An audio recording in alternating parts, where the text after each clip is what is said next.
Bonjour à toutes et à tous et bienvenue dans le 11e épisode de Touche pas à mon peuple, le podcast de la France Insoumise. Cette semaine, Manuel Bompard revient pour un nouveau point politique. Avec lui, nous reviendrons sur les manifestations du 22 mars qui ont été le signe d'une riposte populaire face au racisme et à l'extrême droite. L'avenir est bien antiraciste et antifasciste. Cap maintenant sur les manifestations du 1er mai qui devront être des plus massives.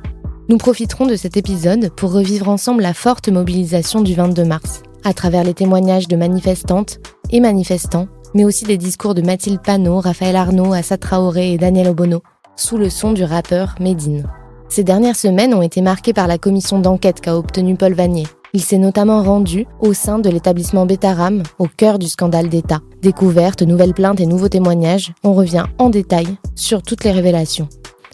Le vocable guerrier s'empare des plateaux télé et a envahi toutes les bouches politiques. On prend du recul avec Clémence Guettet. À partir des minerais, on comprend toute la responsabilité du capitalisme dans les guerres. Du côté de l'Assemblée nationale, c'est le texte sur le narcotrafic qui a occupé nos députés insoumis. Le duo Bernalicis-Léaumont fait face à celui de Retailleau-Darmanin. Il nous explique un texte profondément liberticide et inefficace. Ce n'est pas fini. Vous le savez, l'Institut La Boétie et l'économiste Cédric Durand sortent un livre. Avec Antoine Salès-Papou, nous vous disons pourquoi tout militant antifasciste, anticapitaliste, devrait l'avoir en main. Enfin, l'insoumission s'empare du sujet des ZFE, zones à faible émission. Cette semaine, c'est Ulysse qui nous montre à quel point cette mesure est une mesure anti-pauvre. Nous n'en avons pas fini avec elle. Pour l'heure, on commence avec le point politique. Bonjour Manuel Bompard. Bonjour. Cette semaine, je voudrais qu'on revienne spécifiquement sur les manifestations du 22 mars contre le racisme et contre l'extrême droite et ses idées. Tu peux revenir pour nous sur le contexte dans lequel s'est préparée cette mobilisation ? Alors d'abord, la date du 22 mars, elle n'a pas été choisie au hasard, puisque c'est une date de mobilisation chaque année contre le racisme, notamment parce que le 21 mars, c'est la journée internationale, la journée mondiale pour l'élimination de la haine raciale. Et donc, chaque année, le 22 mars, des collectifs, des associations, des syndicats appellent à une manifestation contre le racisme. Évidemment, cette année, cette mobilisation, elle prenait une importance particulière parce qu'elle s'inscrit dans un contexte qui est un contexte depuis maintenant plusieurs mois, plusieurs semaines, de banalisation de la parole raciste, de multiplication des provocations politique de la part du Rassemblement national, de la part d'un certain nombre de ministres du gouvernement de François Bayrou, je pense à Bruno Retailleau en particulier, qui multiplie les offensives, ici contre les étrangers, ici contre les musulmans, ici contre les binationaux franco-algériens par exemple, et tout ça participe d'un contexte qui est un contexte aussi international, avec l'arrivée au pouvoir de Donald Trump aux États-Unis et la tentative de constitution d'une internationale fasciste. Tout ça allant ensemble, on est dans un moment qui est un moment sans doute de fascisation de la société. On voit des saluts nazis, y compris en plein Paris, avec des groupuscules qui crient Paris est nazi et qui poignardent des militants. On voit des animatrices ou des animateurs à la télévision empêchés de pouvoir dire des choses. Et ce contexte-là, il nécessitait une réaction, une riposte populaire. Et c'est pourquoi les Insoumis, on a décidé cette fois de s'engager pleinement dans la réussite du 22 mars, d'y mettre beaucoup d'énergie, de beaucoup se mobiliser, de faire en sorte que ça soit un grand succès populaire. Et on est content, ravi que ça ait été un grand succès populaire. Oui, en effet, tu peux nous dire quelques mots un peu sur cette manifestation, sur les cortèges ? D'abord, c'était près de 200 points de manifestation. Je disais que cette manifestation, elle était traditionnelle, elle avait lieu chaque année. Généralement, elle a lieu dans une ville, parfois dans quelques autres villes, mais elle n'a pas une telle ampleur. Là, c'était près de 200 points de rendez-vous, de rassemblement, une manifestation partout en France. Et on comptabilise environ 300 000 participants. C'est en tout cas les chiffres qu'on a pu comptabiliser à partir des annonces qui ont été faites partout par les organisatrices et les organisateurs. Et surtout, ce qui était important, c'était la composition de ces manifestations. On voyait bien qu'évidemment, il y avait les cortèges traditionnels qui, généralement, sont toujours là avec les militantes et les militants, et c'est important qu'ils soient là. Mais on voyait bien qu'il y avait beaucoup de jeunes, beaucoup de femmes, et une foule qui a débordé assez largement ces cortèges traditionnels, une foule à l'image de la population, avec une gravité, une conscience importante du moment dans lequel on est, et d'une volonté de ne pas se laisser faire et de réagir en manifestant dans la rue. Mais alors, avec ce succès, on a bien vu que les médias ou les politiques, ils n'ont pas vraiment pu nous attaquer sur le nombre, mais il leur fallait quand même nous attaquer, donc ils ont multiplié les fake news notamment. Oui. Bon, de toute façon, on a bien vu que le contexte de préparation de cette manifestation a été dominé par une offensive à l'initiative de laquelle il y avait d'ailleurs l'extrême droite, qui a quelque sorte tenté de détourner le sens de cette manifestation. C'était une manifestation contre tous les racismes et contre l'extrême droite.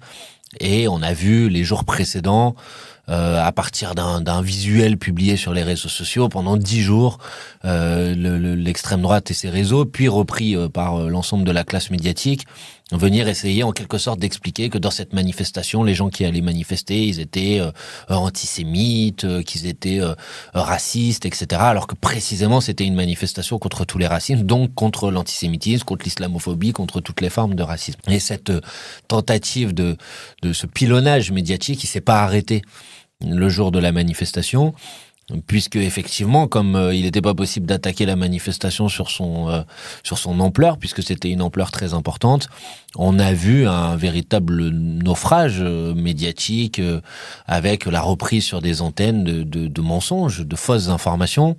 On a inventé que dans ces slogans, il y a des cortèges anti-juifs qui auraient été ou des slogans anti-juifs qui auraient été prononcés, ce qui n'était évidemment pas le cas. Ils ont déformé, y compris des vidéos, pour faire croire que les gens disaient quelque chose qu'ils ne disaient pas vraiment. On a vu fleurir sur les réseaux sociaux des pancartes en disant que ces pancartes avaient été brandies dans ces manifestations, alors qu'en vérité, c'était des pancartes qui avaient été brandies par un collectif d'extrême droite dans d'autres manifestations et pas dans celle-là. Et malheureusement, ces mensonges sont pas restés seulement sur les réseaux sociaux. Ils ont été repris, y compris sur des antennes, sur des chaînes d'information, qui parfois d'ailleurs ont dû s'excuser, puisqu'ils ont dû ensuite reconnaître que c'était une fausse information. Et je pense que tout le monde a vu à quel point il y avait une tentative de détourner le sens de cette manifestation. Mais le plus important, c'est que cette manifestation, elle ait existé, qu'elle ait rassemblé très largement, et ça donne de la force, de l'énergie pour la riposte populaire qui est indispensable aujourd'hui. Et toutes ces attaques, c'est quand même assez symptomatique d'une tentative de confusion générale. Oui, en fait, c'est une caractéristique en fait bien connue dans l'histoire. Le fascisme, il mise sur la confusion. Donc, essayer de faire passer les racistes pour les antiracistes, essayer de se faire passer pour le défenseur des travailleurs, alors que précisément, on est le dernier recours du système capitaliste pour maintenir sa domination. Ça a toujours été le cas. Et c'est pourquoi il faut quand même dire que ce qui est particulièrement problématique et regrettable dans cette situation, c'est qu'un certain nombre de composantes, de groupes, d'associations ou de syndicats, pas tous, heureusement, mais un certain nombre d'entre eux, ont cru intelligent de venir abonder, cotiser à cette polémique qui était initiée par l'extrême droite. Or, normalement, il y a un principe de base dans la lutte antifasciste, c'est la solidarité du camp antifasciste. Et les insoumises et les insoumises ont toujours été à la hauteur de cette solidarité, quelles que soient parfois les divergences qu'il peut y avoir, y compris stratégiques importantes. Les insoumises et les insoumis, quand une personne, même si elle n'est pas de la France insoumise, est attaquée par l'extrême droite, les insoumis sont solidaires. On a été solidaires, par exemple, de responsables syndicaux qui ont été honteusement poursuivis en essayant de les faire passer, toujours avec ce fameux délit d'apologie du terrorisme. Nous, les insoumis, on a été là. On a été aux côtés de ces gens-là en leur disant non, on n'accepte pas, parce que nous, on sait comment ça marche, c'est que si vous attaquez l'un, ensuite vous attaquerez l'autre. Et cette règle, elle devrait être la norme, en vérité, pour tout le monde. Et malheureusement, ça n'a pas été le cas de tout le monde, et j'espère que ils en prendront conscience et qu'ils comprendront qu'on gagne jamais quelque chose à venir cotiser aux campagnes de l'extrême droite. Et du coup, après cette riposte populaire, qui, on l'a dit, a été vraiment importante, c'est quoi la prochaine étape ? Il faut continuer. D'abord, ce moment, il a été un moment décisif, important. Le début, en quelque sorte, d'une riposte populaire. Mais on voit bien qu'on est face à un gouvernement qui a un agenda, qui continue à déployer. Cet agenda, je le disais tout à l'heure, il est un agenda réactionnaire, il est un agenda de provocation raciste, de provocation islamophobe, mais c'est aussi un agenda social, capitaliste, avec les tentatives auxquelles on assiste aujourd'hui d'utiliser la situation internationale pour nous emmener dans une forme de course à la guerre, et en particulier pour nous imposer ce qu'on appelle une économie de guerre, en tout cas c'est les termes qui ont été employés, en vous disant il va falloir faire des efforts face à la situation internationale. Et donc là vous avez le Premier ministre qui dit donc le conclave sur les retraites, évidemment il peut pas aboutir sur l'abrogation de la réforme des retraites parce que on n'a plus les moyens, et puis il va falloir travailler plus longtemps, et puis on va pas pouvoir investir dans le développement de nos services publics parce qu'on va devoir investir des milliards d'euros dans la défense sans à aucun moment se poser la question de pourquoi faire. Évidemment qu'on a besoin d'une défense qui nous permet de protéger les intérêts vitaux de la nation. Mais c'est pas la même chose, être en capacité de se défendre, que d'investir dans une économie de guerre et dans une course à l'armement, comme les propos du président de la République le laissent à penser. Et donc je crois que face à cette situation, face à cette tentative de stratégie du choc, d'utiliser la situation internationale pour un programme de casse sociale, il faut réagir, il faut riposter. Et la France Insoumise appelle à participer aux manifestations qui vont avoir lieu le 1er mai, en le faisant de manière encore plus importante que les années précédentes, en fixant un objectif dans cette mobilisation aussi, c'est d'avoir des très larges manifestations contre la guerre, des très larges manifestations contre la casse sociale, des très larges manifestations pour la paix et pour le droit à une vie digne. Et c'est autour de ces mots d'ordre qu'on vous appelle toutes et tous à préparer les mobilisations, à distribuer les tracts, à coller les affiches pour faire en sorte qu'on soit les plus nombreuses et les plus nombreux possible le 1er mai. On a réussi le 22 mars. Maintenant, l'objectif, c'est de réussir le 1er mai.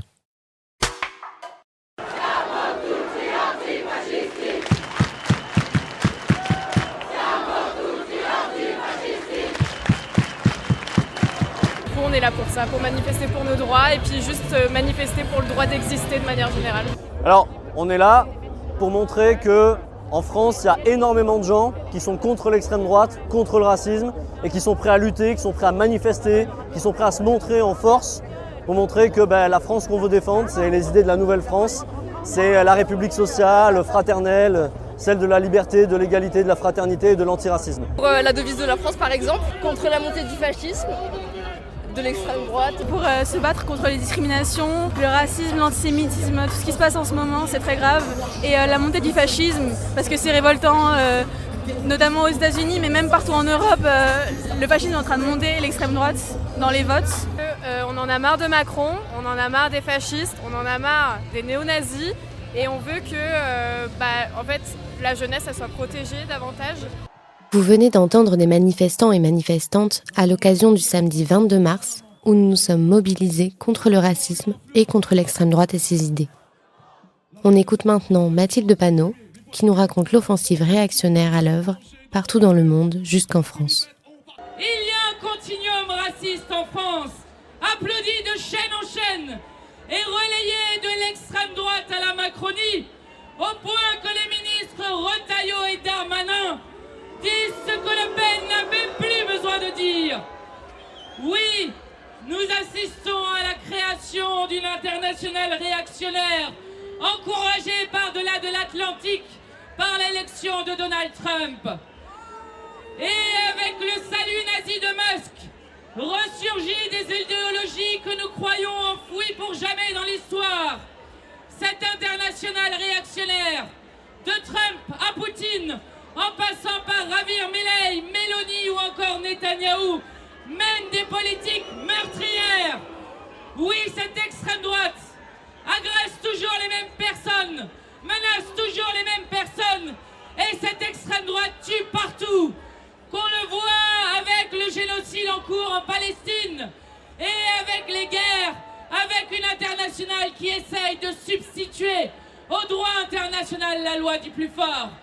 Cette extrême droite qui tue les femmes qui sont maintenant interdites d'avortement dans tant de pays.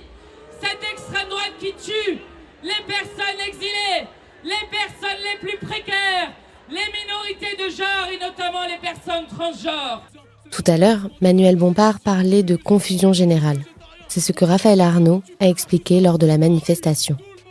Et un des symptômes de l'arrivée du fascisme, c'est la confusion généralisée partout où on essaye de nous faire croire que les antifascistes seraient les fascistes, que les féministes seraient les sexistes, que les antiracistes seraient les racistes.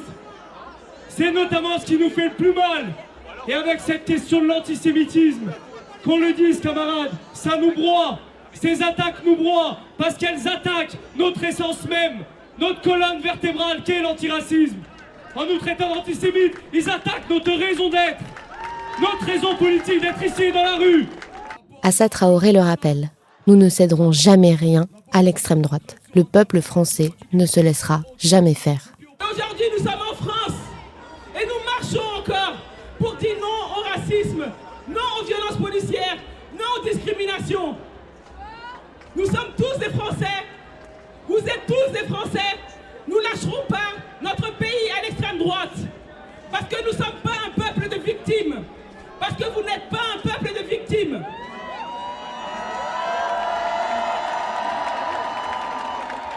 Et le peuple français est sorti dans la rue. C'est ça qu'il faut dire, c'est le peuple français qui n'a pas peur. Ils ont peut-être de l'argent, ils ont peut-être les tribunaux, mais nous, on a l'arme la plus forte et la plus puissante, c'est que nous n'avons pas peur. Et nous irons coûte que coûte chercher cette liberté. Nous irons coûte que coûte chercher nos droits. Et comme nous ne sommes pas un peuple de victimes, il faut qu'ils l'entendent haut et fort et aujourd'hui que jamais le peuple français ne se laissera faire. Le peuple français dira non et continuera à dire non à l'extrême droite. Devant la centaine de milliers de manifestantes et manifestants à Paris, Daniel Obono nous a offert un discours poignant. Oui, la lutte contre le racisme est une question de vie ou de mort. Vous êtes nombreux, vous êtes déterminés et c'est de ça qu'on a besoin aujourd'hui. Aujourd'hui, nous sommes des milliers, des dizaines de milliers à Paris, certainement plusieurs milliers partout en France, pour dire aux racistes, aux fascistes, qu'ils soient à l'Élysée, à Matignon ou dans les médias, que nous ne nous laisserons pas diviser. Que nous ne nous laisserons pas diviser. Parce que pour nous, la question de l'antiracisme n'est pas qu'une question morale. La question de l'antiracisme n'est pas une question esthétique. La question de l'antiracisme est une question vitale pour des millions d'entre nous. La question de l'antiracisme est une question stratégique. Notre objectif, c'est d'unir notre peuple autour de revendications politiques pour l'égalité, pour le partage des richesses, pour la bifurcation anti-écologiste. Et pour unir notre peuple, nous devons éradiquer toutes les formes de division, tous les poisons, et en premier lieu, le poison du racisme. Et donc oui, nous ne nous laisserons pas diviser. Nous ne laisserons pas attaquer le moindre d'entre nous en fonction de sa religion, de sa culture. Nous ne laisserons passer aucune attaque antisémite, islamophobe, négrophobe, anti-tzigane. Et nous ne laisserons certainement pas celles et ceux qui sont les premiers producteurs, les premiers relais du poison raciste, nous donner la moindre leçon. Parce qu'ils ne donnent pas des leçons pour faire en sorte de refaire reculer le racisme. Ils donnent des leçons pour nous diviser. Ils donnent des leçons pour essayer de paralyser notre action. Voilà pourquoi nous sommes ici ce soir, aujourd'hui, aussi nombreux et nombreuses. Nous ne laisserons pas nous diviser et nous ne laisserons certainement pas faire en sorte que certains, et surtout certaines d'entre nous, soient montés du doigt. Je vous appelle à vous mobiliser, à ne pas laisser passer l'offensive qui est en cours aujourd'hui. L'offensive du gouvernement qui vise à stigmatiser les femmes de confession musulmane, les femmes dont personne n'a le droit de décider ce qu'elles font de leur corps, ce qu'elles portent ou ne portent pas, comment elles le portent ou elles ne portent pas. Voilà pourquoi nous voyons arriver dans tous les plateaux la musique que l'on connaît depuis trop longtemps dans ce pays, la musique islamophobe qui cible les femmes de confession musulmane. Et nous devons dire haut et fort que nous serons à leur côté, nous serons à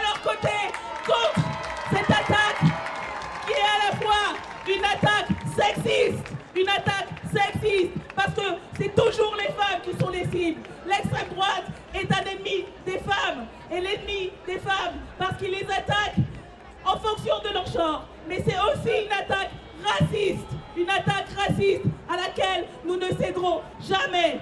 Voilà la tâche, camarades, voilà la tâche, amis. Et vous pouvez toujours compter sur la France insoumise, sur ses députés, sur ses militants, pour être aux côtés de toutes celles et ceux qui feront l'objet de cette attaque. La riposte a commencé. À la bataille, camarades. C'est un honneur et une grande responsabilité d'avoir été ce matin largement élu co-rapporteur avec la députée EPR Violette Spilbout de cette commission d'enquête parlementaire dont je suis à l'initiative et dont le principe avait été acté il y a quelques jours. Et je compte désormais donc embrasser pleinement les prérogatives du rapporteur d'une commission d'enquête parlementaire. Paul Vannier a été élu co-rapporteur de la commission d'enquête sur les modalités du contrôle par l'État et de la prévention des violences dans les établissements scolaires. Après avoir posé non pas une, mais 3 questions au gouvernement pour mettre Bayrou face à ses mensonges et pour pointer ses responsabilités sur le véritable scandale d'État que représente l'affaire Betaram, Paul Vannier est bien décidé à ne rien lâcher. Son but, identifier toutes les responsabilités et empêcher d'autres Betaram. Il est urgent de protéger tous les enfants. Il n'a pas traîné dans sa mission de co-rapporteur. Ce rôle lui permet notamment de contrôler sur place et sur pièce des établissements et les appareils de l'État, mais aussi de mettre en œuvre des auditions. Retour sur l'enquête d'un député qui ne compte rien lâcher. Allez, c'est le premier jour de la commission d'enquête parlementaire dont je suis co-rapporteur. On est tout de suite à l'action, au travail, à quelques mètres du ministère de l'Éducation nationale où ce matin, avec Violette Spilbout, nous allons exercer nos prérogatives de rapporteur de la mission d'enquête en exerçant un contrôle sur place et sur pièce au ministère. Plusieurs heures plus tard, à la sortie du ministère de l'Éducation nationale. D'ores et déjà, nous avons des informations qui émergent des échanges que nous avons eus et qui éclairent la question qui nous occupe. Il n'existe pas, par exemple, de centralisation annuelle des faits de violence par des adultes sur les élèves au sein du ministère de l'Éducation nationale. Et il y a donc comme un flou, comme quelque chose qui n'est pas suffisamment précis et disponible chaque année. Il existe une application qui s'appelle Faits et signalements, qui date de 2016, qui permet aux chefs d'établissement de remonter des faits de violence, mais on constate, nous découvrons que cette application n'existe pas dans les établissements privés sous contrat et dans les établissements hors contrat, ce qui laisse des millions d'élèves hors du champ du recensement de ces phénomènes et donc d'une action possible.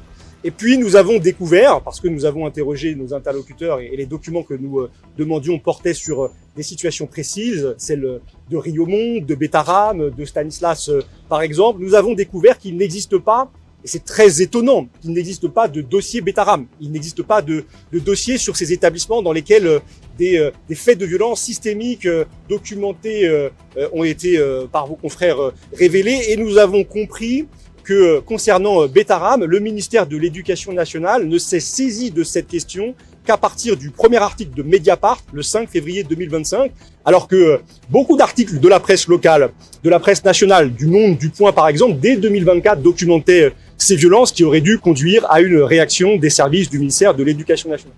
Paul Vannier s'est ensuite rendu dans les Pyrénées-Atlantiques, département où se trouve la ville de Pau et l'établissement Betaram. Ce matin, ils sont même allés saisir des documents directement à Notre-Dame de Betaram, des documents qui donneraient une nouvelle ampleur au scandale. Il y a des traces d'échanges avec des parents relatifs à des faits de violence et de violence sexuelle, y compris assez récents. Donc maintenant, nous allons les regarder, les observer. C'est dans les années 2020, mais je veux préciser une chose, nous ne sommes pas, nous, juges. Eh bien, nous allons essayer de comprendre comment un signalement de ce type, aussi grave, a été traité.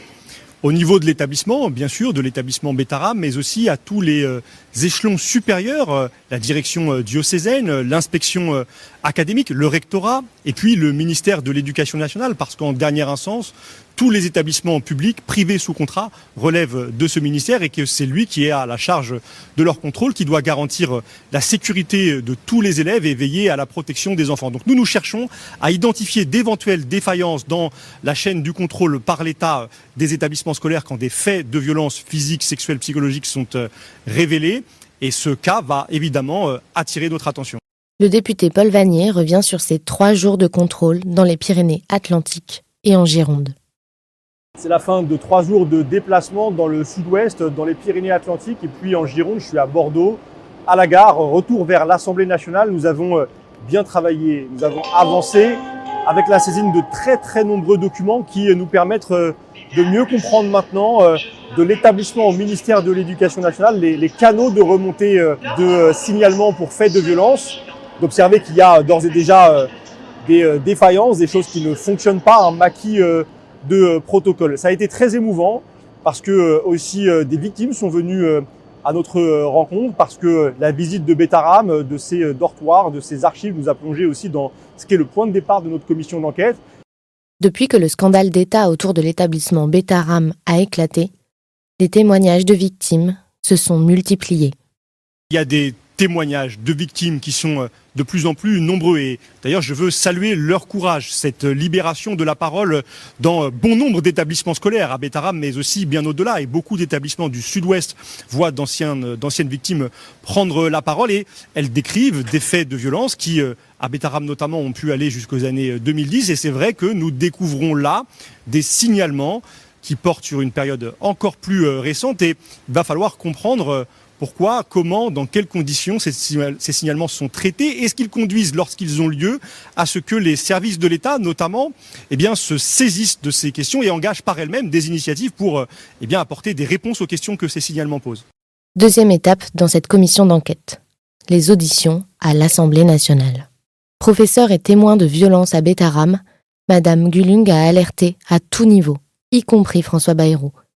Elle s'est retrouvée face à un mur, recevant des menaces destinées à la réduire au silence. J'entends sur ma gauche dans une salle un adulte qui hurlait sur un enfant, qui le cognait, j'entendais les coups et venait en face de moi Madame Bayrou, donc bêtement, je lui dis mais qu'est-ce qu'on peut faire? Et elle n'a pas compris ce que j'attendais. Ça c'est clair, elle n'a pas compris. On entendait les coups, on entendait les hurlements et on entendait l'enfant qui demandait grâce, qui disait « Arrête, tu me fais mal ». J'avais des enfants qui étaient écrasés de fatigue, qui étaient ternes. Bon alors là, j'ai commencé à aller voir l'infirmière parce que j'ai voulu comprendre. C'est que les enfants étaient mis au garde à vous au pied de leur lit et que ça pouvait durer 2 heures, 3 heures. J'ai commencé à signaler. J'ai écrit à Monsieur Bayrou. L'infirmière l'avait déjà fait quelque temps avant, sans réponse. J'ai écrit moi aussi, sans réponse. J'ai fait un courrier que j'ai envoyé au tribunal, sans réponse. Je suis allée à la gendarmerie et on m'a dit « Oh oui, on sait ». Et j'ai aussi écrit à la direction diocésaine. La seule personne qui m'ait contactée, c'est un représentant de la direction diocésaine où il m'a expliqué avec beaucoup de courtoisie que je déshonorerais ma famille et surtout que si je voulais rester dans l'enseignement catholique, il fallait que j'oublie tout ça. Vous allez rencontrer là physiquement M. Bayrou à l'occasion d'une remise de décoration. Oui. Et là, vous avez rapporté dans la presse l'avoir à nouveau informé. Est-ce que vous pouvez revenir sur cet épisode, nous le décrire? Oui. Qu'est-ce que vous lui dites? Qu'est-ce qu'il vous répond? Je me suis dit, bon, c'est le moment ou jamais. Il ne m'a jamais répondu. Je tente. Donc je suis allée à lui et je lui ai dit « Monsieur Bayrou, c'est vraiment grave ce qui se passe à Betaram, il faut faire quelque chose ». Et il m'a simplement répondu « Mais on exagère, voilà ». Des journalistes sont également auditionnés. Ils nous font un compte-rendu de leur enquête. On sait que c'est un établissement de redressement, d'éducation à la dure. J'ai des camarades de classe qui sont passés, qui parlaient de la violence physique. Ça, je pense qu'à minima, tout le monde savait qu'au moins, il y avait de la violence physique. Et aujourd'hui, il y a même des témoignages de torture assez récemment qu'on a pu obtenir. Donc ça va très loin. On est sur de la maltraitance quotidienne, etc. Des abus sexuels. On est sur un système de pédocriminalité organisée où il y avait des connivences entre des religieux, entre des laïcs. On est sur plusieurs décennies, plus d'un demi-siècle. Donc c'est quelque chose de très installé. Tout était bien organisé pour maintenir ce système de silence. Les prêtres recrutaient même des petites mains parmi les lycéens pour faire régner l'ordre dans les dortoirs, en échange de quoi ils les laissaient fumer, consommer de l'alcool dans leur chambre, on les laissait tranquilles. Ces enfants qui avaient été brutalisés à un moment donné devenaient eux-mêmes agresseurs. Donc silence à l'intérieur, silence à l'extérieur, avec ce que je vous expliquais, avec un microcosme qui a favorisé cette omerta pendant des années. Il y a 3 points d'alerte sur cette époque. D'abord la presse. Dans la presse, on sait que ces violences, ces sévices sont d'une extrême violence et elles semblent systémiques ou en tout cas d'une ampleur très importante et à questionner. Quelque chose vraiment de spécifique pour l'affaire Betaram, c'est que les alertes, elles sont régulières, constantes, au moins entre 1993 et, j'allais dire, 2025. Ces signalements, très concrètement, et on pourrait y revenir, François Bayrou, maire de Pau, président du Conseil général qui est alerté directement, c'est un rectorat qui est alerté, c'est un ministre de l'Éducation, c'est les ministres successifs, c'est-à-dire que en 98, dans l'affaire Caracar, vous avez des ministres à l'époque du gouvernement socialiste qui sont aussi alertés de faits très précis. Enfin, vous avez la justice. La justice, c'est là où moi j'ai du mal avec cette notion de libération de la parole. Il y a des gens qui parlent pour la première fois aujourd'hui, mais il y a beaucoup de gens qui ont parlé à l'époque. Vous avez des plaintes ou des signalements qui ont été enterrés. Donc, quand on dit tout le monde savait, c'est très concret. Parmi les personnes auditionnées, nous retrouvons Arnaud Gallet, président de l'association Move Enfants. Il dénonce l'inaction du gouvernement sur la pédocriminalité. Pour rappel, ce sont 160 000 enfants victimes chaque année de violences sexuelles. 3 enfants par classe, donc. Mais je dis qu'à un moment donné, quand même, bon sang, ça fait combien de temps qu'on arrive dans des enceintes comme celle-là à se dire, bah oui, voilà, alors on essaye, machin. Et bien sûr que c'est nous qui faisons tenir la République, enfin vous, surtout au niveau des associations sur le terrain, parce que tout simplement, on fait ce travail-là parce qu'on y croit, parce qu'on sait recueillir la parole des enfants, parce qu'on a des juristes qui sont compétents, etc. Mais je veux dire, l'État de droit est en faillite sur cette question-là. Faut regarder les chiffres. 160 000 enfants victimes chaque année de violences sexuelles, 3 enfants par classe, 1 enfant meurt tous les 5 jours sous les coups de ses parents. Enfin, je veux dire, on est où ici? On est en France ou, enfin, je vous dis, franchement, c'est hallucinant. Et moi, quand j'entends depuis tout à l'heure, j'ai l'impression d'avoir déjà entendu plusieurs fois. Je suis désolé de le dire comme ça. Mes collègues savent que je les apprécie beaucoup, mais ça fait combien de fois que je vous entends? On parle tous, en fait, de cette manière-là. Toutes et tous. Ce travail-là, Isabelle, ça fait combien de temps que tu le fais? Combien de temps qu'il est fait, etc. Cette affaire, qui est un véritable scandale d'État, est à suivre. Paul Vannier cherchera toutes les responsabilités administratives et politiques dans cette affaire, avec comme objectif premier la protection des enfants. Nous allons aller ailleurs en France, mener nos inspections sur place et sur pièce, et puis entendre beaucoup d'acteurs, beaucoup de responsables administratifs, politiques. C'est l'enjeu des prochaines semaines. Je vous dis à très vite. Sachez en tout cas que nous repartons avec des documents très précieux que nous dévoilerons au moment le plus opportun et qui nous permettront, je crois, de tirer beaucoup de conclusions relatives à la grande question qui nous préoccupe, les modalités du contrôle par l'État des violences dans les établissements scolaires. Dans le 8e épisode de ce podcast, un long sujet était consacré à cette affaire et aux mensonges du Premier ministre. On vous y a expliqué tout dans le moindre détail. N'hésitez pas à le réécouter et à le partager.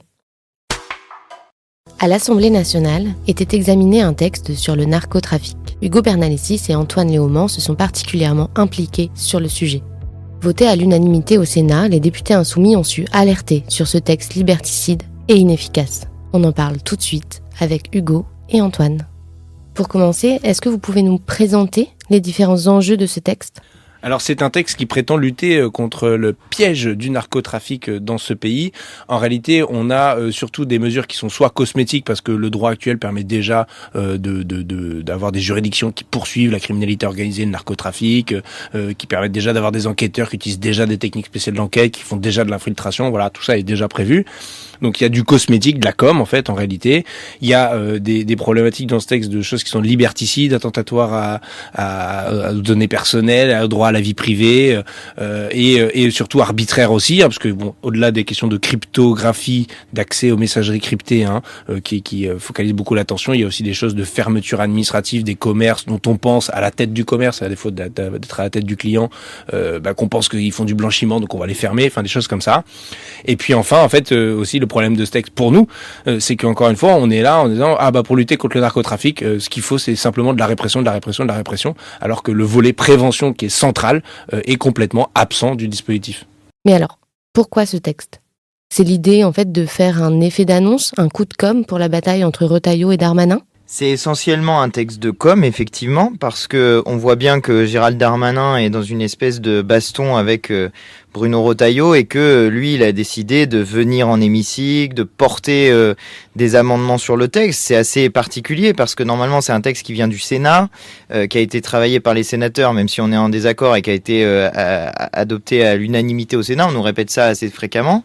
Et là, on a débattu pendant une journée entière d'un amendement déposé par le gouvernement lui-même en commission, et qui est sur les super prisons de haute sécurité pour les super méga narcotrafiquants. Et on voit bien que Gérald Darmanin est là en train d'essayer de se réinventer un rôle de ministre de l'Intérieur d'une certaine manière. Il essaye de faire un truc de gros bras, et donc il a trouvé le truc quand on est ministre de la Justice, c'est les prisons. Plutôt que de nous parler des magistrats, plutôt que de nous parler des logiciels qui sont utilisés par les magistrats, qui permettraient de faire gagner du temps, plutôt que de nous parler de l'organisation concrète de la justice, lui il a décidé de nous parler du parquet national anticriminalité organisée qu'il invente finalement pour lui pouvoir dire quelles affaires sont prioritaires par rapport à d'autres. Et on sait très bien que ça va être les affaires médiatiques qui vont être prioritaires par rapport à d'autres, pas forcément les affaires qui sont utiles pour notre pays et qui nécessiteraient justement que la justice puisse travailler dans l'indépendance pour pouvoir choisir, elle, les affaires qu'elle estime être les plus...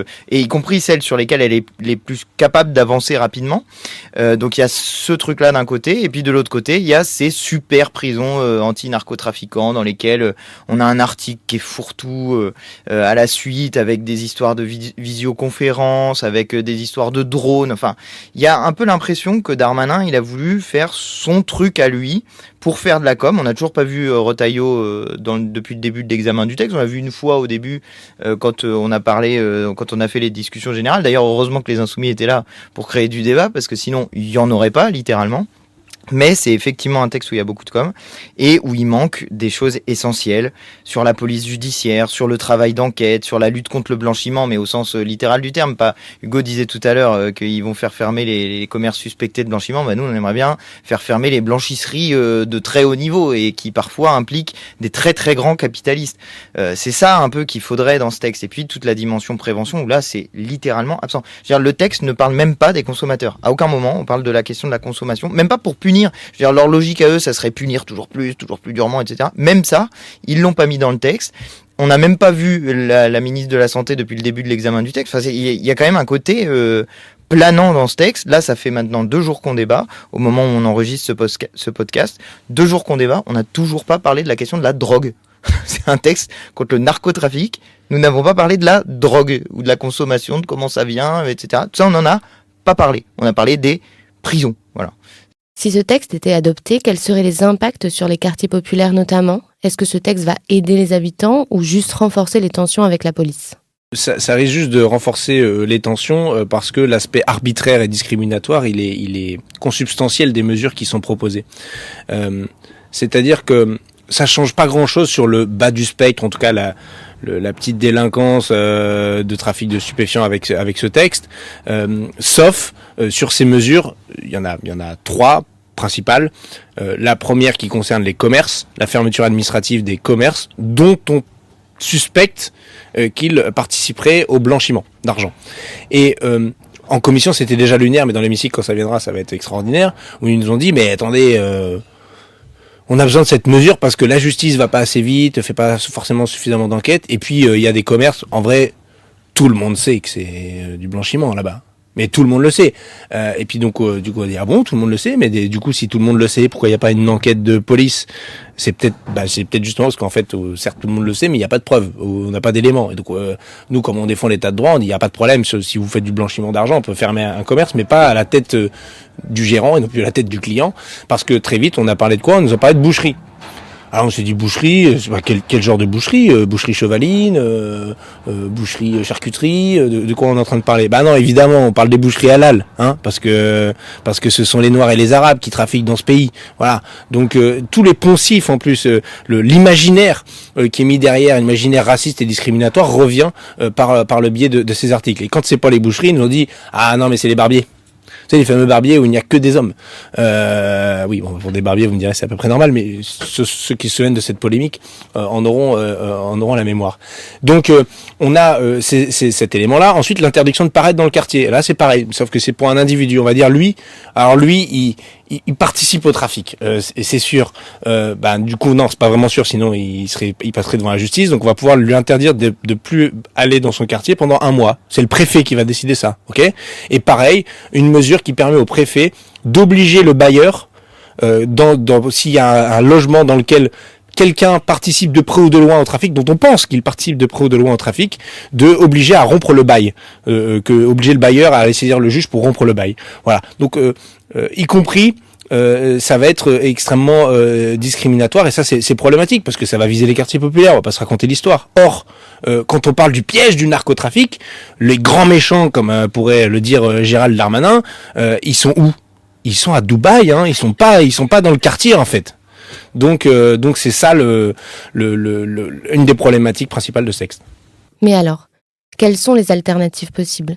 Qu'est-ce qu'on peut faire pour lutter efficacement contre le narcotrafic et s'attaquer aux causes du trafic ? C'est justement la bonne question qui est pas posée dans le texte. Donc, mais qui est traitée dans l'excellent rapport de Monsieur Léaumont et Monsieur Mendes. Je tiens à le préciser pour donner ma contribution à cette partie. Eh bien, merci beaucoup, mon cher Hugo Bernalicis, pour cette publicité qui tombe à pic, puisqu'il il a été imprimé aujourd'hui même au moment où on tourne la vidéo. Donc, c'est quand même assez sympa comme remarque. Mais effectivement, on a travaillé avec Monsieur Mendes pendant 1 an et demi sur ce sujet. Enfin, moi, j'ai travaillé pendant 1 an et demi. Lui, il nous a rejoint dans les 6 derniers mois parce que la dissolution est passée par là. Et j'ai fait quasi 100 de personnes auditionnées. J'ai fait une dizaine de déplacements un peu partout sur le territoire national, y compris en Guyane où j'ai été quelques jours. Et l'essentiel de ce qu'on nous a dit, c'est tant que vous ne lutterez pas contre la consommation, on aura l'impression de vider la mer à la petite cuillère. Et c'est ce que je disais tout à l'heure, mais la question de la consommation, elle est totalement absente. Or, précisément, ce qu'il faudrait faire, c'est des politiques de prévention pour l'entrée dans la consommation. Pour les gens qui sont déjà consommateurs, d'essayer d'avoir des politiques de diminution des consommations, de faire sortir les gens progressivement des consommations, ou au minimum de faire diminuer ces consommations. Et puis enfin, pour les personnes qui sont dépendantes, où là, c'est quelque chose qui est plus de l'ordre du médical, là, il faut du soin de la dépendance. Donc ça, c'est les sujets qui ne sont pas abordés dans le texte de loi. Pas plus que n'est abordée la question de la légalisation du cannabis. Alors, de temps en temps, on entend le Rassemblement national hurler sur ce sujet chaque fois qu'on le propose. Mais je signale que petit 1, c'est une manière de sortir des masses d'argent considérables des mains des trafiquants. Petit 2, c'est une manière de faire rentrer des masses d'argent considérables dans les caisses de l'État et du coup de pouvoir faire des politiques de prévention précisément pour faire baisser la consommation. Petit 3, c'est un moyen de rediriger l'action des services de police et de justice vers le haut du spectre, ce qu'on appelle le haut du spectre, c'est-à-dire les très très grands criminels et trafiquants de la criminalité organisée.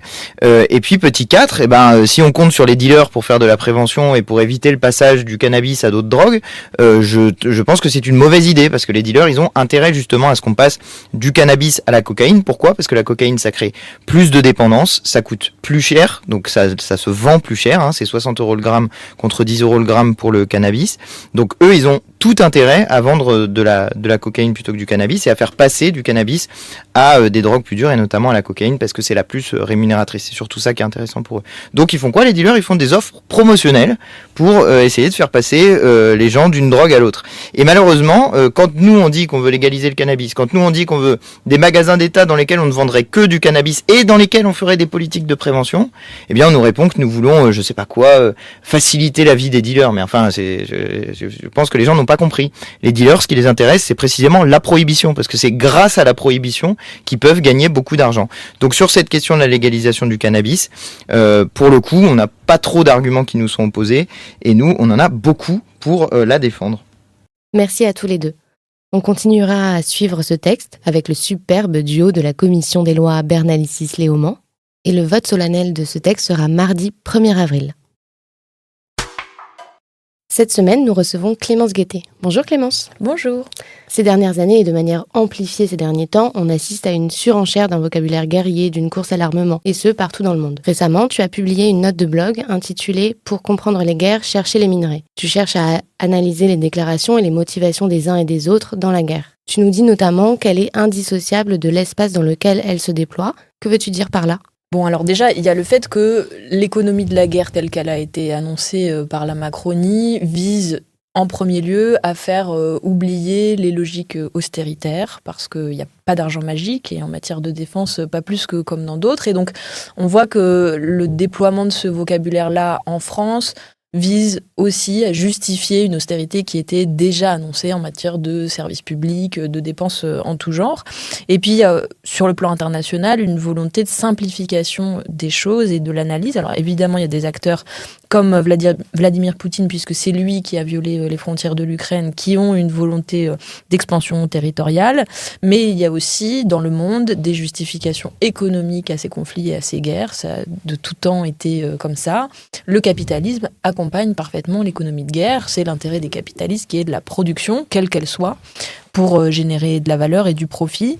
Et donc, pendant longtemps, ça a été au sujet du pétrole et de l'exploitation des gisements de pétrole. Aujourd'hui, avec le développement de technologies modernes, l'expansion du secteur du numérique, mais aussi une partie de la transition énergétique qui est fondée sur l'électrification de beaucoup d'usages, ça repose sur les minerais, les terres rares, tous ces matériaux qui sont indispensables à faire fonctionner ce qui aujourd'hui occupe une part extrêmement conséquente du développement en matière de transport, en matière de technologie de l'information et de la communication. Et tu prends notamment l'exemple de la République démocratique du Congo. Tu peux nous en dire quelques mots ? Oui, alors j'ai fait une question au gouvernement justement sur la République démocratique du Congo, qui est le conflit le plus meurtrier depuis la Seconde Guerre mondiale, dont on ne parle que trop peu aujourd'hui, où en fait le Rwanda, qui est dirigé par Paul Kagame, appuyé par la milice M23, mais lié à l'armée rwandaise en réalité. Il y a eu plus de 6 millions de morts, justifiés notamment par cette volonté économique d'appropriation des ressources, parce qu'elles sont concentrées en RDC, notamment le coltan, où 2 tiers des ressources mondiales se trouvent dans l'est du pays, mais aussi le cobalt, le tungstène. Il y a beaucoup de matériaux extrêmement précieux et recherchés aujourd'hui. Et en fait, on sait maintenant que 90% de ces minerais qui sont exportés par le Rwanda proviennent du territoire de la RDC. Et donc, c'est une des raisons pour lesquelles ce conflit s'enlise et pour lesquelles, y compris des pays occidentaux comme la France, même si ça peut paraître lointain, doivent s'intéresser à ce qui se passe là-bas, doivent prendre position. C'est pour ça que dans ma question au gouvernement, je demandais la convocation de l'ambassadeur et de potentielles sanctions économiques. Parce qu'il y a toujours cet intérêt capitalistique derrière ce type de conflits qui sont très meurtriers, y compris l'exploitation des minerais, des terres rares. Ça exploite des enfants qui travaillent dans des conditions absolument inacceptables, des femmes, des hommes. Et donc, il faut s'intéresser de près à cette question de l'extraction et de la prédation, parce qu'il me semble que c'est une façon de saisir aussi comment l'anticapitalisme qui est le nôtre, comment notre discours sur une économie de la paix et la nécessité d'avoir la paix peut permettre de lier tous nos objectifs idéologiques. Et donc, comment comprendre notamment la position de Trump dans la guerre en Ukraine via l'analyse des minerais et par ailleurs au Groenland? Alors évidemment, donc je l'ai dit, ça n'est évidemment pas que ça. Poutine a passé les frontières de l'Ukraine, il y a cette volonté d'expansion territoriale de son côté. Trump, quant à lui, agit purement et simplement en défense des intérêts des États-Unis. On a toujours dit que l'intérêt du non-alignement que nous, on porte, c'est de ne pas se retrouver inféodé à des pays qui ont des volontés, elles, d'expansion économique. Pour ce qui s'agit de Trump, on voit qu'il est extrêmement offensif sur ce sujet. Et on voit aussi qu'il a des intérêts directs, notamment en Ukraine, sur les minerais qui s'y trouvent. Et c'est d'ailleurs ce qui a entraîné le désaccord avec Zelensky, c'est la volonté de s'emparer, de la part de Trump, des minerais stratégiques qui se situent dans ce pays-là, de la même façon que quand il parle du Groenland, c'est parce que de nombreuses matières premières dites critiques sont présentes au Groenland. En réalité, toutes les matières premières et tous les minerais sont critiques. Cette liste établie par la Commission européenne en soi est discutable, mais en l'occurrence, c'est 23 des 43 matières premières considérées comme critiques qui se situent là-bas. Et donc, évidemment, les volontés expansionnistes, cette fois-ci de Trump, dans un discours complètement fou sur le Groenland, est motivée par ses intérêts capitalistiques d'extraction, de prédation, encore une fois. Et tu écris que l'extractivisme, justement, est l'assurance vie du capitalisme. Et donc, comment la France, elle se place vis-à-vis de cette logique ? Comme dans toute matière pour la bifurcation écologique ou la transition écologique nécessaire, Macron est dans un total aveuglement idéologique. Aujourd'hui, on a Ferracci qui a repris un discours sur l'ouverture de mines indispensable pour la transition énergétique en France, ce qui justifie des grands projets inutiles et imposés d'ailleurs, on y reviendra, mais qui posent des problèmes démocratiques. Mais en fait, il ne pose jamais le problème tel qu'il est, c'est-à-dire que ces ressources ne sont pas illimitées. Et j'ai auditionné, moi, des chercheurs, des chercheuses qui travaillent sur ce sujet des minerais.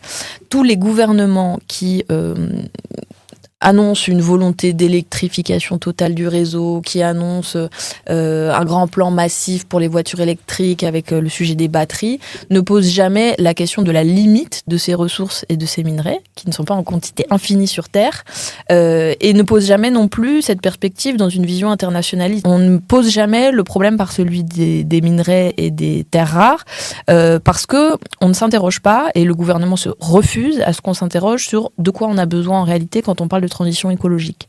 Il y a un relatif consensus, enfin pas du côté des climato-sceptiques, mais en tout cas nous on est d'accord pour dire il y a des limites à un parc de voitures thermiques qui polluent, il faut plus de renouvelables, on est d'accord sur le fait qu'il va falloir consommer de fait des minéraux et des terres rares, mais pas pour faire n'importe quoi. Et donc, encore une fois, le prendre par la question des besoins permet de s'interroger sur ce qu'on a besoin de prélever. On revient à la question de la règle verte et de cette interrogation pour nous fondamentale qui est, en fait, on ne peut pas saigner indéfiniment la planète. Et y compris, on n'est pas le seul pays sur Terre. Et donc, il y a une répartition équitable de ces ressources à prévoir, notamment avec les pays du Sud global.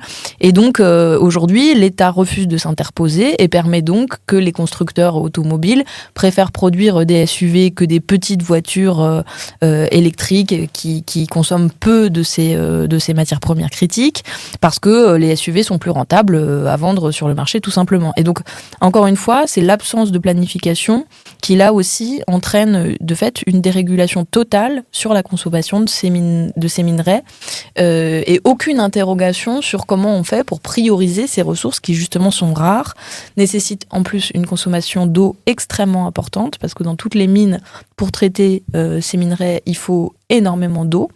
Aucune réflexion finalement écologique sur le cycle global et le coût global de cette extraction-là. Et le Rassemblement national, il est par ailleurs dans cette même logique, je crois. Oui, le Rassemblement national soutient totalement cette logique d'extraction-là, mais en fait, bon, ça va dans le contexte de leur absence totale de réflexion écologique. Et puis, la Macronie s'est fait une habitude de dézinguer toutes les procédures qui permettent un contrôle citoyen, justement, de cette question de la planification.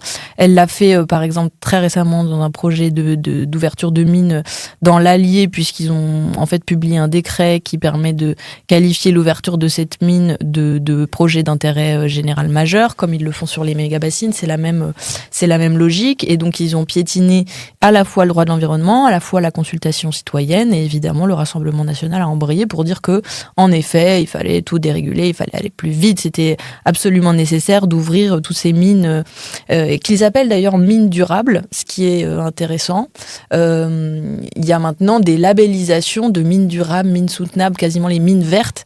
En fait, ça n'existe pas, c'est impossible évidemment, puisque ça consiste quand même à faire des grands trous dans la terre, dézinguer absolument tous les écosystèmes qui se trouvent là, utiliser énormément d'eau, ça je l'ai dit, potentiellement avoir des contaminations et des pollutions dans tout le secteur. Et donc cette illusion de la mine durable, de la mine écologique quasiment, doit être absolument détricotée parce que en fait c'est un choix, et j'en reviens à la question des besoins, c'est se dire pour consommer moins, pour émettre moins de CO2, pour émettre moins de gaz à effet de serre de manière plus générale, il va nous falloir faire des choix pour la transition écologique. Ils ne seront pas neutres, ni en consommation d'eau, ni en consommation de minerais. Mais dans ce cas-là, il y a besoin que chacun, et le peuple français en l'occurrence, puisse être consulté sur pourquoi on fait ça. Par ailleurs, il n'y a pas de mine durable non plus, parce que bien souvent, ils se cachent derrière l'extraction de minerais indispensables à la transition écologique, je pense au lithium par exemple, pour en fait aller chercher des minerais beaucoup plus rares, par exemple de l'or, dans le même filon. Ils ouvrent 30 à 40 recherches de minerais critiques au même endroit, mais c'est l'extraction de l'or qui permet à cette mine de faire des bénéfices et de survivre financièrement, tout en se cachant derrière des politiques publiques qui encouragent l'extraction de produits indispensables pour la transition énergétique. Donc il y a en plus une vaste arnaque sur pourquoi on creuse, pourquoi on extrait, pour faire quoi, etc. Comment les minerais permettent-ils la survie vraiment du capitalisme ? C'est vraiment un cercle, c'est-à-dire que ça permet aux grands groupes capitalistes de générer des bénéfices. Ça leur permet aussi de mettre sur le marché des produits qui nous rendent absolument dépendants à ces minerais.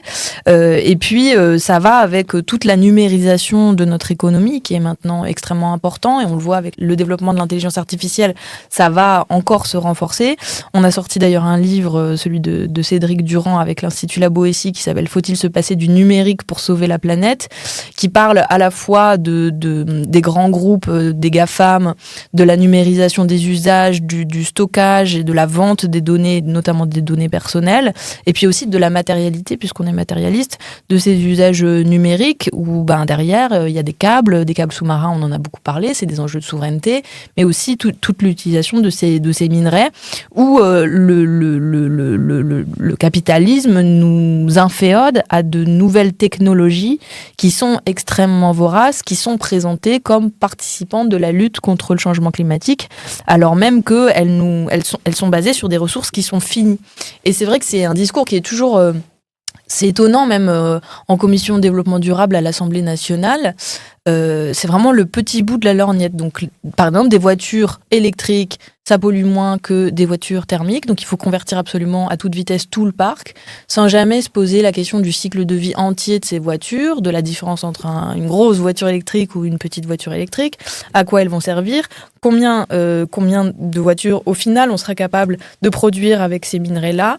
Et donc cette question globale n'est absolument jamais posée parce que les macronistes sont totalement ce qu'on appelle technosolutionnistes. Ils sont persuadés que toutes ces technologies vont nous sauver de la catastrophe, alors même qu'on a vu encore la semaine dernière qu'il y a un nouveau rapport qui promet une trajectoire à plus 4 degrés en 2100, ce qui rend la vie, l'agriculture en France extrêmement compliquée. Donc tous les enjeux de sobriété, en fait, de manière générale, ne sont jamais posés en tant que tels. Et par ailleurs, il semble y avoir beaucoup de contradictions pour la position française. On nous parle sans cesse d'indépendance, de souveraineté. Mais de l'autre côté, Macron accélère encore un peu plus la désindustrialisation de la France. Donc en fait, on n'y comprend pas grand-chose. Parce que c'est incohérent, c'est pour ça qu'on a du mal à comprendre, parce que de la même façon que quand ils disent économie de guerre, pendant que Vancorex est en train d'être vendu et que des hommes et des femmes qui y travaillent sont laissés sur le carreau, ça fait 30 ans qu'on perd des savoir-faire, de la souveraineté en matière industrielle, et que comme ils sont totalement inféodés à cette idéologie du libre-échange total et absolu, à l'idée qu'en fait le marché nous sauvera d'une façon ou d'une autre et organise des échanges justes, toute idée de souveraineté, toute idée de protectionnisme solidaire et écologique est complètement chassée du débat. Et on voit d'ailleurs les conséquences délétères que ça a. On sait qu'il y a un vaste plan social, notamment par des TPE, PME. C'est moins visible que les grands groupes quand ils licencient des milliers de personnes, mais ça existe. L'humanité disait 300 000 personnes qui, en ce début d'année, perdent leur emploi, notamment dans le secteur industriel, où à chaque fois, on est de plus en plus dépendant d'autres pays qui, eux, vont peut-être investir à l'inverse dans une stratégie industrielle un peu conséquente, et où nous, on n'est plus capable de fabriquer grand-chose dans le pays. Et donc, on est rendu dépendant encore plus de ce système de libre-échange qui nous dépossède et puis qui écologiquement est totalement insoutenable en plus. Et alors, il me semble que la France a notamment des partenariats sur les minerais avec le Canada. Donc, qu'est-ce que ça comprend ? Quelles en sont les conséquences ? Et il me semble aussi que ça touche les Premières Nations du Canada. Oui, exactement. En fait, on a un accord de coopération avec le Canada qui a été signé en 2023, où en gros, le Canada, d'ailleurs, je reviens à ce que je disais avant, a fait beaucoup la promotion de ces mines durables, donc soi-disant durables, qui ont été placées dans des endroits au Canada qui sont des vastes plaines ou avec des écosystèmes très particuliers, où il me semble que c'est des tourbières, enfin des écosystèmes absolument indispensables, notamment parce qu'ils permettent de capter et de stocker beaucoup de carbone. Dans le cycle global, on parle d'immenses espaces qui ont été détruits ou qui vont l'être, et bien souvent qui coïncident avec les territoires des Premières Nations, c'est-à-dire des gens qui, à nouveau, avec une logique en fait de prédation capitaliste de leur espace et des ressources qui se trouvent dans les sous-sols, sont dépossédés de l'endroit où ils vivent et où ils sont légitimes, évidemment, à continuer à vivre. Donc en fait, c'est une politique hypocrite, mais comme dans beaucoup de matières avec la Macronie, qui consiste à délocaliser, externaliser toutes les conséquences négatives de politiques publiques qui sont décidées ici et présentées comme absolument vertueuses. Je reviens à mon exemple de la voiture électrique. Faire des voitures électriques, ça paraît bien, mais de fait, ça n'est pas neutre et ça ne peut pas l'être. Et donc, bon, là, on parle encore du Canada. Il est vrai qu'il y a eu des procédures pour rendre ces mines les moins consommatrices d'eau possible, etc. Dans d'autres pays, c'est une catastrophe écologique de grande échelle sur laquelle on ferme les yeux. Et en fait, la France est aussi dépendante de ces minerais. Il faut savoir que un des principaux problèmes avec la question des minerais et des ressources, c'est qu'on n'a aucune traçabilité. C'est un champ qui est totalement laissé au libre-échange, au libre marché. Les entreprises ne sont pas capables de dire, quand elles font le produit fini, d'où a été extrait, de quelle mine dans le monde a été extrait ce minerai-là. Et donc, il n'y a ni traçabilité, ni transparence, évidemment, pour le consommateur. Et puis, au niveau français, on n'est pas capable de dire combien on consomme au global. Les minerais, on en a besoin, il nous en faut, mais comment nous, on ferait pour ne pas tomber dans les travers du capitalisme? Quelles en serait leur utilisation? Déjà, je pense la première chose, c'est de rendre visible cette utilisation. Je pense que c'est vraiment un point aveugle y compris de notre société. On est ultra dépendant de ces ressources. Elles sont limitées sur la planète en volume. On veut être plus résilient face au changement climatique, mais on n'a aucune idée de combien on en consomme et pour faire quoi. Et donc, avec mon équipe, on a préparé une proposition de loi pour instaurer une sobriété métal, qui est en fait l'instauration d'un plafond de consommation de ces minerais, et qui vise d'abord à obliger les grandes entreprises à publier les chiffres de consommation de ces minerais sur l'ensemble de leur chaîne de valeur, même si elles s'occupent que du produit fini. Et donc, permettre d'avoir cette visibilité-là pour ensuite engager un débat démocratique et que les gens puissent décider avec les mécanismes de planification que nous, on avait prévus dans l'avenir en commun pour la relocalisation de nos industries et in fine, de quoi avons-nous besoin pour bien vivre de manière plus égale les uns les autres, avec des usages qui sont différents en fonction des territoires. Je pense notamment à la question des transports en commun. C'est pas la même chose en ville ou dans les territoires ruraux notamment. Mais donc, de quoi on a besoin? Et ensuite, de pouvoir le décliner par filière. En terminant avec le fait d'être aveugle à cette consommation du minerai qui est un enjeu absolument majeur pour une activité dite soutenable. Et donc, pour finir, est-ce qu'on peut considérer que sortir du capitalisme, c'est préparer la paix? Oui, je crois que c'est vraiment une question d'articulation logique du raisonnement. Si toute la Macronie s'est faite là d'un coup, va-t-en guerre, ouvrant les yeux sur le fait que les États-Unis n'étaient pas un allié en toutes circonstances et que peut-être ça avait un intérêt d'avoir une certaine forme de souveraineté, notamment en matière de défense, ils sont allés là-dedans à plein parce que le capitalisme et les grands groupes capitalistes se satisfont parfaitement de cette course à la guerre, de cette course à l'armement. Ça fait produire pour produire. Les grands groupes capitalistes n'ont aucun sujet de pourquoi on produit les choses? Pour faire quoi? Ça n'est pas leur sujet. Ils veulent faire du bénéfice et faire tourner leur système qui est absurde. Et donc, évidemment, être anticapitaliste, c'est aussi s'opposer à cette absence de questionnement de pourquoi on produit les choses, comment est dirigée notre économie, qu'est-ce qu'on doit être capable de faire pour faire en sorte que la population vive bien. Et ce questionnement-là, on ne l'a jamais. Quand le gouvernement est interrogé sur ça, en réalité, ils sont pas du tout capables de produire cette réponse-là. Et donc, nous, le but est d'inverser totalement la logique et de travailler avec d'autres pays dans une forme de non-alignement, ce qui ne veut pas dire une indépendance ou un isolement total par rapport au reste du monde, mais avec des coopérations qui soient plus justes, qui soient plus équitables entre les différentes nations, et non pas continuer à les servir, à piocher avec toutes les conséquences irréversibles que ça peut avoir sur les écosystèmes dans le monde. Merci beaucoup, Clémence. Merci. The golden age of America begins right now. 20 janvier 2025. dans le froid de la capitale des États-Unis d'Amérique, bien placé sur la scène juste derrière Donald Trump s'apprêtant à être investi 47e président, se trouvent côte à côte Mark Zuckerberg, patron de Meta, Jeff Bezos, patron d'Amazon, Sundar Pichai, patron de Google, et Elon Musk, patron de X, Tesla, SpaceX. Non loin d'eux, le patron d'Apple, Tim Cook, a également fait le déplacement. Seul le patron de Microsoft n'est pas là.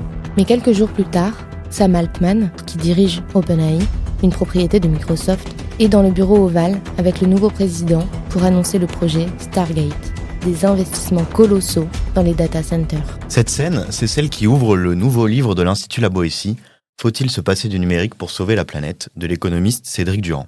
C'est un livre assez court, direct, sur le numérique. Mais ce n'est pas un texte technique compliqué ou geek. Non, dès les premières lignes, comme vous venez de l'entendre, on comprend qu'on va parler politique. Et en effet, ce livre, il vise à nous expliquer, à clarifier la nature du pouvoir des big tech, ces grandes entreprises américaines du numérique et les milliardaires qui sont à leur tête et qu'on vient d'énumérer. Donald Trump soude les grands patrons de la tech états-unienne autour de lui. C'est une priorité impériale. L'oncle Sam est engagé dans une course à l'intelligence artificielle avec la Chine.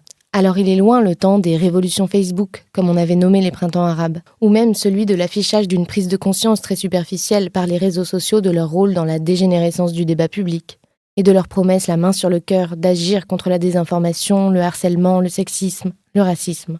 Le tournant pris par l'industrie états-unienne du numérique est inquiétant. Les visages du capitalisme numérique sont aussi devenus les idoles de l'extrême droite. Alors le voilà le point de départ. C'est l'évolution dans notre monde, dans nos imaginaires, du numérique, des réseaux sociaux de la Silicon Valley. Cédric Durand commence dans son livre par faire le récit de toutes les promesses trahies des années 90 et 2000, à une époque où se développe un optimisme technologique venu de la Californie. Les élites partout dans le monde reprenaient alors l'idée d'un capitalisme régénéré par l'innovation et de petits génies qui inventent des applications dans leur garage. On est passé de ça au numérique, premier allié du néofascisme. Il faut comprendre pourquoi le ver était dans le fruit dès les origines. La suite.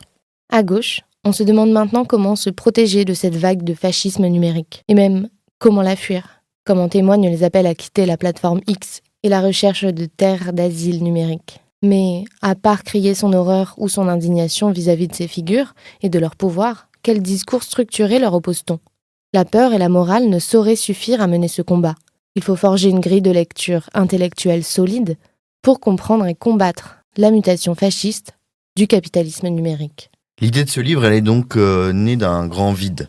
Car face à la montée en puissance de ces super méga giga capitalistes et leurs transgressions qui vont chaque jour un peu plus loin, on se retrouve un peu dans un état de sidération, entre impressionné et effrayé. Et donc on veut sortir de ça. Et le premier mouvement pour en sortir, le premier mouvement de la lutte, c'est toujours de comprendre. Et justement, Cédric Durand, c'est ce qu'il cherche à faire en tant qu'économiste. Chercher à comprendre, pas seulement le numérique, mais ce que le numérique fait à l'ensemble du capitalisme avec les outils du marxisme. Ce livre, c'est aussi un résumé de où en est le capitalisme aujourd'hui. On lui ouvre le ventre et on regarde ce qu'il y a dedans. Il faut toujours comprendre ce que l'on combat. Donc, il faut, selon nous et selon Cédric, que la gauche ait quelque chose à dire sur la question numérique. C'est là qu'intervient la question de l'écologie. La gauche doit avoir quelque chose à dire, une proposition à faire sur le numérique, et c'est ce que Cédric Durand fait dans ce livre. Tu nous lis un dernier extrait ? C'est dans cet objectif que l'Institut La Boétie a invité l'économiste Cédric Durand, spécialiste des questions numériques, et l'un des créateurs du concept de techno-féodalisme, à donner 3 cours publics, les 13 février et 26 avril 2023 et le 19 mars 2024. Ces 3 conférences donnaient des outils pour saisir la nature du capitalisme numérique et le nouveau type de domination qu'il contient, car il est indispensable de sortir d'un état de sidération face à la toute-puissance des géants du numérique. Mais ce n'est pas tout. Comme dans la tradition de la pensée dialectique qui a fait les belles heures intellectuelles de la gauche, Cédric Durand, par sa critique rigoureuse du capitalisme numérique, au sens d'une mise à nu des mécanismes réels de son fonctionnement, fait aussi apparaître des chemins pour le dépasser. C'est pourquoi cette critique débouche sur la discussion d'un horizon cyber-éco-socialiste, non pas comme une utopie, mais comme possibilité réelle résultant de la lutte contre le capitalisme numérique. Ce livre reprend les 3 cours de Cédric Durand pour les présenter d'une manière inédite et retravaillée. Il met ainsi en circulation une proposition pour sortir des postures technophobes impuissantes ou technophiles aveugles, et pour renouer avec un rapport à la technique. Il s'agit de reconnaître et de prendre au sérieux la technologie numérique comme dispositif d'aliénation, d'exploitation et de domination, mais aussi d'y voir des possibilités pour l'humanité de maîtriser son environnement, de devenir maîtresse d'elle-même. Ce livre pose donc une question qui pourra paraître décalée dans le contexte de l'arrivée au pouvoir gouvernemental d'Elon Musk. Faut-il se passer du numérique pour sauver la planète ? C'est une invitation adressée au camp progressiste à ne pas rejeter en bloc et fuir totalement la dernière frontière technologique de l'espèce. Ce que vous venez d'entendre, c'est donc l'avertissement qui ouvre le livre de Cédric Durand. Si vous voulez vous procurer pour vous-même ou pour l'offrir, ça fait un beau cadeau. Ce livre, j'en rappelle le titre. Faut-il se passer du numérique pour sauver la planète ? Il coûte seulement 12 € et il est disponible dans toutes les bonnes librairies. Je me répète, c'est un livre facile à prendre en main. Un gros travail a été fait pour rendre l'écriture la plus fluide et accessible possible. Donc courez-y. Et si ça vous dit, aidez-nous à le faire connaître en postant des photos sur vos réseaux sociaux, en parlant à vos proches. Car nous, Bolloré, ni Elon Musk, vous l'avez compris, ne vont pas nous aider pour vendre notre livre. Merci Antoine. Merci Claire. Cette semaine, l'Insoumission fait le point sur le nouvel avatar de la guerre sociale menée par Macron et l'Union européenne, qui révèle toute l'hypocrisie de Marine Le Pen. Une mesure qui concentre toute l'absurdité de l'écologie impopulaire, des politiques antisociales concoctées entre le président des riches et la bureaucratie européenne adepte du tout marché. Vous l'avez sûrement deviné, il s'agit des ZFE, zones à faible émission d'après les élites déconnectées favorables à leur mise en place, ou zones à forte exclusion, comme les a renommées le mouvement insoumis qui lutte depuis le début contre leur mise en place. Depuis le 1er janvier 2025, 11 millions de véhicules sont interdits de circulation dans les grandes agglomérations. Les privilégiés des centres-villes peuvent continuer de rouler avec leur Tesla qui engraisse un amateur de salut nazi, mais les habitants des communes périphériques ne pourront plus se rendre à l'hôpital de la métropole, ni aller voir leur famille ou leurs amis. Les bourgeois du centre peuvent continuer à se faire livrer par Amazon sans bouger de chez eux, mais les ouvriers du bâtiment sont obligés de mettre en péril leur entreprise pour racheter une camionnette. Les zones à forte exclusion sont le fruit de la loi climat et résilience. Cette même loi qui devait reprendre sans filtre les propositions de la Convention citoyenne. Problème pour Le Pen et Macron, la Convention citoyenne consistait en des mois de travaux, d'échanges avec des associations, des syndicats, des experts scientifiques, des collectifs citoyens. Cela vous rappelle quelque chose ? Oui, c'est exactement la même méthode qu'utilisent les Insoumis pour établir l'avenir en commun, ce programme politique qui a réuni 7 millions de voix à la dernière élection. Les mêmes causes entraînant les mêmes conséquences, les mesures proposées par la Convention citoyenne pour le climat étaient compatibles à 90% avec le programme porté par Jean-Luc Mélenchon en 2022. Totalement inacceptable pour Le Pen et Macron. Main dans la main, ils ont donc jeté l'essentiel du travail de la Convention citoyenne et ont préféré lancer une nouvelle guerre sociale. À l'époque, Marine Le Pen ne voyait pas l'intérêt de voter contre la mise en place de ces ZFE réclamés à corps et à cris par les bureaucrates de la Commission européenne. Seule la France insoumise s'était opposée. 38% des ménages modestes roulent en critère 4 ou 5, contre seulement 10% des plus aisés. À Montpellier, où les zones à forte exclusion étaient anticipées, 60 000 personnes se retrouvent privées de leurs moyens de transport. Il faut un moratoire sur ces zones à forte exclusion, comme l'explique le député Sylvain Carrière, qui porte ce combat à l'Assemblée nationale. Nous, ce qu'on demande, c'est un moratoire sur ces zones à faible émission, tant qu'il n'y a pas une offre d'alternative de transport en commun accessible et acceptable à l'ensemble de la population. Puisque, effectivement, ce dispositif, voté dans le cadre de la loi LOM il y a quelques années, où seule la France insoumise s'était opposée, exclut une partie de la population qui ne peut pas changer de véhicule. Et en plus, on se retrouve avec des aberrations. Vous avez derrière moi une voiture qui est classée critère 4 et qui ne pourra plus rouler les métropoles concernées, alors qu'à côté de ça, vous avez des gros SUV qui polluent beaucoup plus de la pollution liée aux pneus, au freinage, et qui eux vont pouvoir continuer à circuler librement tant qu'il n'y a pas cette offre d'alternative accessible et acceptable à l'ensemble de la population. C'est la double peine. Les personnes souvent travaillent dans les métropoles, mais peuvent difficilement se loger, donc vont vivre en périphérie des métropoles ou à l'extérieur, Et donc, elles vont devoir choisir entre aller travailler ou changer de véhicule sans réellement le pouvoir. Donc c'est pour ça qu'on demande ce moratoire et puis une refonte de cette vignette critère. Nous, on demande à ce que l'analyse du cycle de vie soit prise en compte, que le poids du véhicule soit pris en compte. Et c'est vraiment le sens de la proposition de loi pour avoir une écologie populaire et pour accompagner l'ensemble de la population à pouvoir se déplacer librement avec des alternatives accessibles à l'ensemble de la population et avoir un dispositif qui n'oublie personne et qui pénalise personne. Donc c'est le sens de notre proposition de loi et c'est ce pourquoi on va se battre avec l'ensemble du groupe de la France Insoumise dans les jours et les semaines à venir à l'Assemblée nationale. La pollution de l'air est un vrai problème. Elle est responsable de 40 000 morts par an. Les transports représentent 53% des émissions d'oxyde d'azote et 15% des particules fines. C'est donc un sujet sérieux, qui demande d'être traité non par la bourgeoisie méprisante, totalement déconnectée, ou les nervis du Rassemblement national, mais par un programme sérieux comme celui des Insoumis. Un plan massif de développement des transports publics par la gratuité dans les zones urbaines et l'extension des réseaux en ruralité, des aides renforcées et ciblées comme la prime à la conversion augmentée, des prêts à taux zéro pour que personne ne reste au bord de la route. Et une écologie du quotidien, rénovation thermique des logements, relocalisation industrielle et surtout taxation des superprofits des pollueurs. L'urgence climatique ne se résoudra pas par l'accentuation des inégalités. C'est le capitalisme la source du problème. La lutte contre le changement climatique ne peut donc se faire que par la bifurcation de notre modèle de société, le passage à une politique économique fondée sur les besoins humains. La seule écologie est populaire, faite par et pour le peuple. Merci à l'insoumission.fr.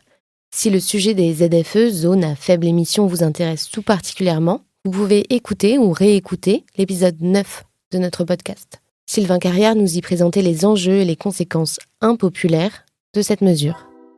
Et c'est déjà la fin de ce 11e épisode de votre podcast préféré, Touche pas à mon peuple. Pour celles et ceux qui ne l'auraient pas encore fait, n'hésitez pas à vous y abonner pour ne rater aucun épisode. Vous pouvez nous écouter sur Spotify, YouTube, Deezer, Podcast Addict ou encore Amazon Music. Je vous invite aussi à partager cet épisode auprès de vos proches et de nous faire vos retours. On vous lit avec attention et on vous remercie pour tous vos commentaires positifs. N'hésitez pas à proposer, vous aussi, des sujets qui vous tiennent à cœur. On les notera tous, car on essaie de toujours faire mieux. Je vous souhaite une très belle semaine, une semaine de lutte, de bataille victorieuse. On se retrouve très vite pour un nouvel épisode. J'ai déjà hâte de vous retrouver.